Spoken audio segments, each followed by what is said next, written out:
Donald Trump delivers his acceptance speech for the Republican Party nomination for re-election.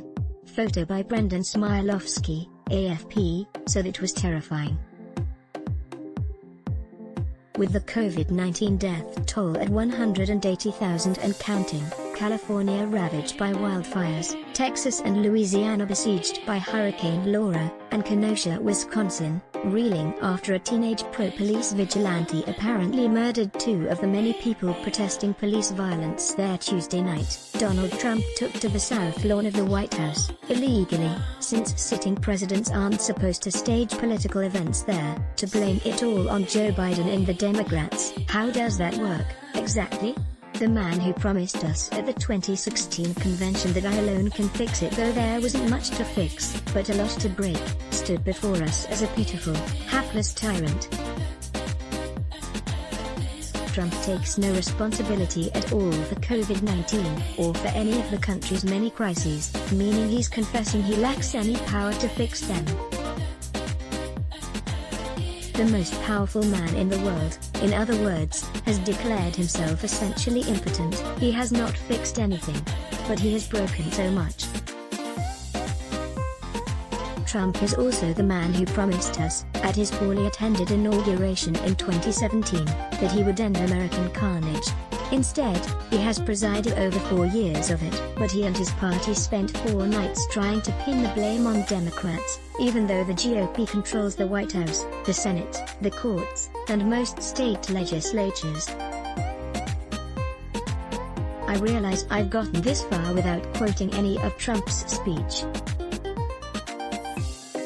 That's because it was really hard to watch, though I promise I watched all of it, and even harder to excerpt meaningful quotes. Most meaning came from watching him deliver it, and listening to his odd sing-song delivery, his head on a weird swivel, flipping back and forth between teleprompters, showing us the borders of his self-tanning and also, I thought, a new set of jowls. I don't believe in mocking people's looks, or wait, I really don't. I was raised with Jesus's admonition, and my parents, "Judge not, lest ye be judged." But I have come to believe Trump's looks are fair game, not only because he's mocked women for their looks his whole life, but also because when someone who leads us looks increasingly unhealthy, we should worry about them, and wonder what's going on, and then worry about us. Okay, about the speech, it was horrific. Trump almost made history Thursday night, with the second longest presidential nomination acceptance speech ever, second only to his own speech in 2016, which was also a kaleidoscope of horror stories that ran just 5 minutes longer. In this speech, obviously, Trump was the incumbent seeking a second term. You wouldn't necessarily know that from his grievance-filled oratory, except for his triumphal line about Democrats, a distillation of his lifetime of bullying. The fact is, we're here and they're not. Or in other words, nanny nanny boo boo. And, I guess, this admonition, always remember, they're coming after me because I am fighting for you. Spoiler alert, they are, but he's not. Where Democrats honored the victims of COVID and police violence last week, Trump elevated folks who were victims of various forms of urban violence. Believe me, when I read about retired African-American police officer David Dawn, killed by looters during a protest of George Floyd's murder in St. Louis, my heart broke. And I felt awful for his wife, who spoke at the convention Thursday night. But I did find myself wondering what Dawn himself would say, if he could speak for himself in this rattling, shattering time, as his wife used his murder to endorse Trump. But it was basically vintage Trump, only a little bit worse because he really seems to have lost a step or two. I scoured the web this morning to see if someone found a meaningful theme I would quote and link, gladly, but I did not. Like me, people are bringing you the shards that seem to offer meaning. We're doing the best we can.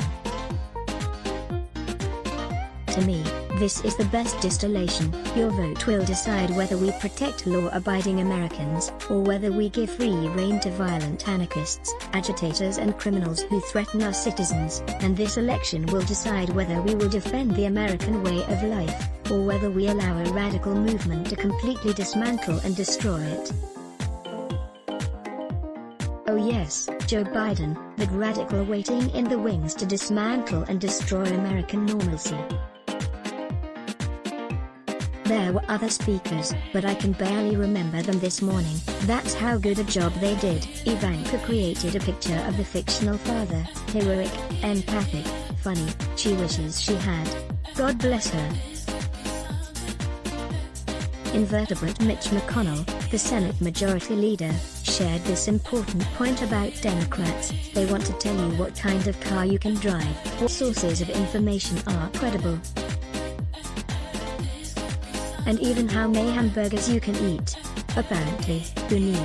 There's a big, anxious hamburger-eating constituency in Kentucky, and now they're reassured that McConnell will protect their rights. That's what we fought multiple wars about, obviously. Please, Amy McGrath, do better. Here's the thing, though, I'm old enough to remember when the Republican Party cancelled the first night of its convention, in 2008, when Hurricane Gustav loomed. Obviously, it was trying to apply the lessons learned from botching Katrina in 2005. There was no thought, apparently, of pausing for Hurricane Laura, though it did much more damage. There was no thought of pausing after 17-year-old cop wannabe Kyle Rittenhouse, who can be spotted in the first row of a Trump rally in Des Moines on January 30th, murdered 2 people in Kenosha, which leads to the conclusion, there is no thought there, period. I covered that 2016 Trump speech, the one that was a few minutes longer. It was scarier, because I was in Cleveland with his acolytes, an open-carry state where people with long guns came up behind me and MSNBC's Joy Reid before the network had sent any security. It was scary as hell.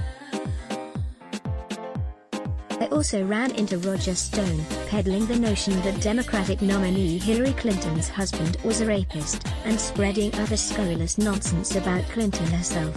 It was a cavalcade of fascism, though I wouldn't have called it that at the time. I only felt slightly safe because I knew Trump would lose. Here's what I wrote, in the America depicted by Donald Trump's dystopian acceptance speech Thursday night. It is blackest midnight in the land of the once free, unimaginably far from morning. The unlikely GOP presidential nominee rejected suggestions that he give a unifying speech that reached for the center.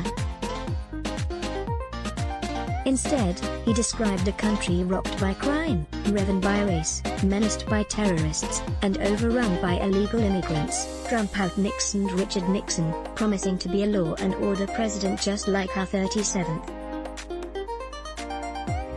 He defined Hillary Clinton as just another criminal who will coddle the many other criminals who threaten our very way of life. Trump knew that New Jersey Governor Chris Christie reached to get his manhood back by presiding over a mock trial of Clinton, where he presented her alleged misdeeds and let the audience chant, "Guilty." I think if Clinton had been in the arena personally, the crowd would have set her on fire. Secret Service be damned, he shouted at the country, red-faced, for an endless 76 minutes. Will it work to beat Clinton? I don't think so. This convention spent amazingly little time trying to reach out to skeptics or the undecided, and Trump didn't try to reach them either. Yeah, that last line. I will never, ever again predict that he can't win. You shouldn't either. That just makes the last 4 surreal nights more terrifying. Let's block ads. Show your love for him. Click the link in description. Thanks for watching.